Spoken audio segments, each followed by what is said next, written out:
शादी के कार्ड में इन्होंने बाज़ाब्ता छापा है और लिखवाया है कि दहेज लेना अथवा देना दोनों कानूनन अपराध है। मैं सरफराज शाद आप सभी का आज़ाद रिपोर्टर पर स्वागत और इस्तकबाल करता हूं। दोस्तों, बेटी किसी घर के लिए रहमत होती है तो किसी के लिए घर की लक्ष्मी, लेकिन उसी बेटी को लोग पढ़ाते हैं, लिखाते हैं, बड़ा करते हैं और उसकी शादी के बारे में सोचते हैं, लेकिन बेटी ना जाने कब परिवार वालों पर और अपने माँ बाप के लिए बोझ बन जाया करती हैं। एक ऐसी मिसाल पेश की है आकाश और राजनंदिनी जी की जोड़ी ने, जो वाकई में काबिल तारीफ़ है। और इस तरह की जोड़ी जब इस तरह से शादी करती हैं और लोगों के बीच और समाज में संदेश और मैसेज जाता है कि वाकई में दहेज की कुप्रथा की वजह से बेटियां आत्महत्या तक कर लिया करती हैं। और ऐसे माँ बाप, ऐसे परिवार वाले जो बेटी को जन्म तो देते हैं, बेटी को घर की लक्ष्मी तो मानते हैं, घर की रहमत तो मानते हैं, लेकिन उसी बेटी को अपने हाथों से मार भी दिया करते हैं। ऐसे कई सारे वाक़ये भरे पड़े हैं। मिलवाता हूँ आपको एक ऐसी जोड़ी से जो अभी जमशेदपुर में चर्चा का विषय बनी हुई है इनकी शादी। और पिछले 11 मई को इनकी शादी जमशेदपुर के राजवाड़ा पैलेस मैरिज हॉल में हुई। और इस वक्त मैं जमशेदपुर के शंको साई रोड नंबर 1 कंचन विहार कॉलोनी में मौजूद हूँ। और आकाश और राजनंदिनी जी की जोड़ी ने एक ऐसा कारनामा किया और आकाश जी ने अपनी शादी में 1 रुपये भी दहेज के तौर पर नहीं लिया, बल्कि अपने पूरे पैसे से, अपने खर्च से शादी की तमाम रस्मात, तमाम चीज़ों को किया है। शादी का कार्ड एक बार दिखाइएगा। और मैं आपको दिखाना चाहता हूं कि इन्होंने अनोखी शादी की है और इस शादी के कार्ड में इन्होंने बाज़ाब्ता छापा है और लिखवाया है कि दहेज लेना अथवा देना दोनों कानूनन अपराध है। और यह मैसेज उन लोगों तक पहुंचा जिन लोगों को इन्होंने इनवाइट किया, दावत दी, लेकिन हमारे माध्यम से और तमाम जो मीडिया चैनल हैं उन लोगों के माध्यम से तमाम लोगों तक पहुँचे और सारे लोग इस वीडियो को ज़्यादा से ज़्यादा संख्या में शेयर करें कि आज के युग में, आज के दौर में ऐसा भी है, ऐसे भी लोग हैं जो दहेज लेना पसंद नहीं करते, दहेज देना पसंद नहीं करते, क्योंकि वह जानते हैं कि बेटियां माँ बाप के ऊपर बोझ ना बन जाए। और इसी बोझ की वजह से जो माँ बाप खुद आत्महत्या जैसे कदम उठा लेते हैं, बेटियां आत्महत्या जैसी कदम उठा लेती हैं, तो उन सब चीज़ों को दरकिनार करते हुए, ख़त्म करते हुए और कहीं ना कहीं एक अच्छा मैसेज, एक अच्छा संदेश देने की कोशिश आकाश जी ने की है। सबसे पहले आपका स्वागत है और दिल की गहराई से आप तमाम दोनों को बधाई देता हूं कि आपने जो कारनामा किया है वाकई में एक काबिल तारीफ़ है और तमाम जमशेदपुर सहित पूरे भारत में एक अच्छा संदेश, एक अच्छा मैसेज जाएगा। क्या कहेंगे इस बारे में?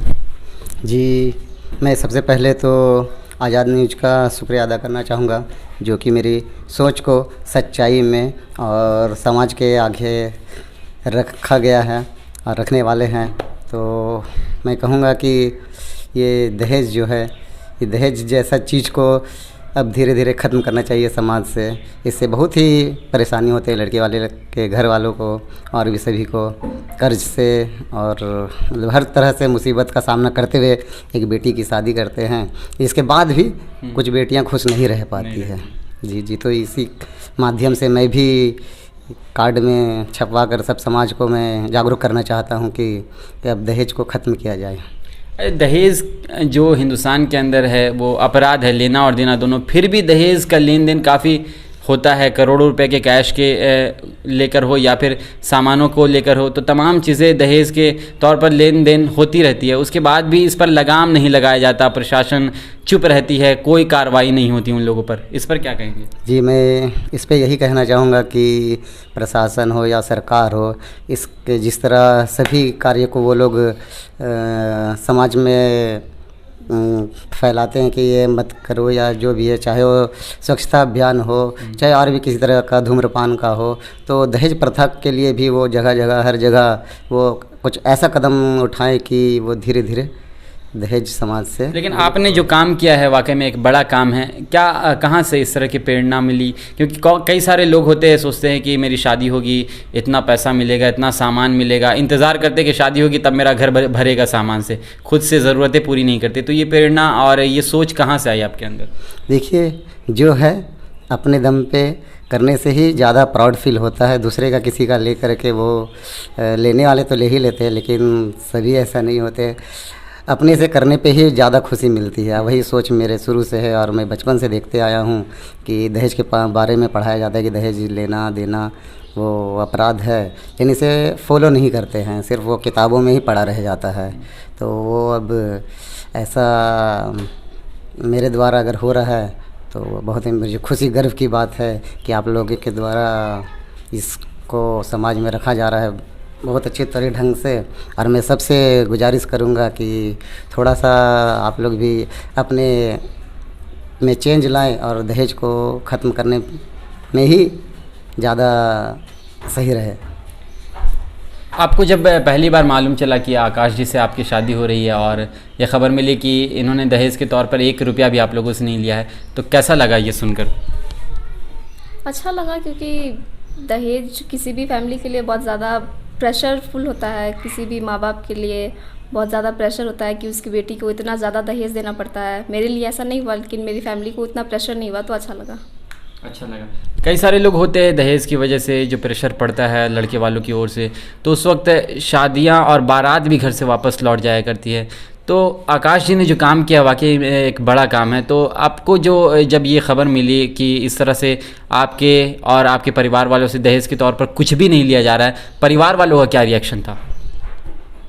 फैमिली वाले भी बहुत खुश हैं, क्योंकि जो उनको हुआ वो उन्होंने दिया।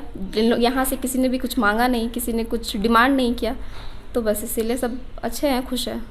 अच्छा, उन लड़कियों को आप क्या मैसेज, क्या संदेश देना चाहेंगे अपनी ओर से जो दहेज जैसे कुप्रथा की वजह से आत्महत्या कर लेती है, मर जाया करती हैं, क्योंकि परिवार वालों के ऊपर बोझ बन जाया करती है। कहा जाता है कि घर की बेटी जो होती है घर की लक्ष्मी होती है, लेकिन उसके बाद भी बोझ बन जाया करती है। और परिवार में कभी माँ बाप होते हैं बेटी के बोझ को संभाल नहीं पाते, आत्महत्या जैसे कदम उठा लेते हैं, बेटियाँ ऐसे कदम उठा लेती है।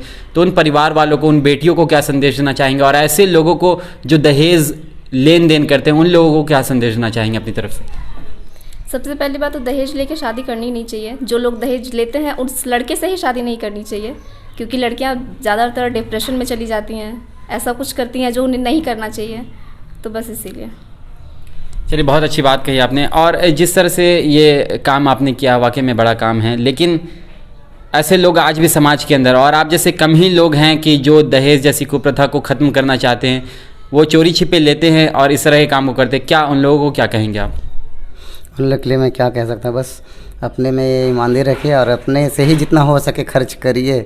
दूसरे से लेकर के आप कहेंगे कि हम अपना घर भर ले या बहुत अच्छे तरीके से शादी करें, तो वो दिखावा बेकार है। किसी पे बोझ दे कर के ऐसा शादी करना सही नहीं है मेरे अनुसार। चलिए, धन्यवाद आपका। प्रशासन से भी यही कहूँगा कि दहेज के लिए एक ठोस कदम उठाएं, जो कि हर किसी को पता चले कि दहेज लेने से क्या सज़ा मिलती है। हालांकि कानून बना हुआ है, उसके बाद भी कार्रवाई नहीं हो पाती करते है। हैं। जी बिल्कुल। तो यही मैं कहना चाहूँगा सरकार से भी, प्रशासन से, कि ऐसा ठोस कदम उठाए जैसे हर चीज़ के लिए कदम उठाया जाता है, तो दहेज के लिए भी कुछ कदम खास उठाए, जो कि माँ बाप को बेटी पैदा होने से गर्व हो, खुशी हो, ना कि वो समझे कि दहेज के लिए थोड़ा सा मायूस हो जाए। जी बिल्कुल। एक बार कार्ड दिखाइएगा आप लोग दोनों, एक बार कार्ड दिखाइएगा पकड़कर। तो एक बहुत बेहतरीन और बहुत ही अच्छा काम, और तमाम पूरे देश भर में ये संदेश आज जा रहा है कि जिस तरह से इन दोनों ने जो काम किया है, और ख़ासकर आकाश जी ने जो काम किया, वाकई में एक काबिल तारीफ़ है। दहेज लेना अथवा देना दोनों अपराध है। ये कार्ड में लिखा कर इन्होंने इस कार्ड को परिवार के बीच और अपने ख़ानदान के बीच, अपने रिश्तेदारों के बीच बांटा, उन्हें इनवाइट किया, और उन लोगों तक यह संदेश गया कि वाकई में दहेज लेना अपराध है। दहेज की वजह से बेटियां क्या कदम नहीं उठा लेती हैं, और इसी की वजह से माँ बाप के ऊपर बेटियां बोझ भी बन जाया करती है। तमाम उन प्रशासनिक अधिकारियों से जो उन पदों पर बैठे हैं, उनसे यही विनम्र निवेदन रहेगा कि जिस तरह से कानून बना है उस कानून का पालन करते हुए उन लोगों पर भी सख्त से सख्त कार्रवाई की जाए, शिकंजा कसा जाए जो लोग दहेज जैसी कुप्रथा को काफ़ी ज़ोरों से फैला रहे हैं, दहेज ले रहे हैं, दे रहे हैं, और इसकी वजह से बेटियां परिवार वालों के ऊपर, माँ बाप के लिए बोझ बन जाया करती हैं। तो आपको ये वीडियो कैसा लगा, कमेंट सेक्शन में अपनी राय, अपनी प्रतिक्रिया ज़रूर भेजिएगा, और इस वीडियो को ज़्यादा से ज़्यादा संख्या में शेयर कीजिएगा। किसी और नई स्टोरी और नई कहानी के साथ आपसे हम जुड़ेंगे। तब तक के लिए आप देखते रहिए आज़ाद रिपोर्टर जमशेदपुर।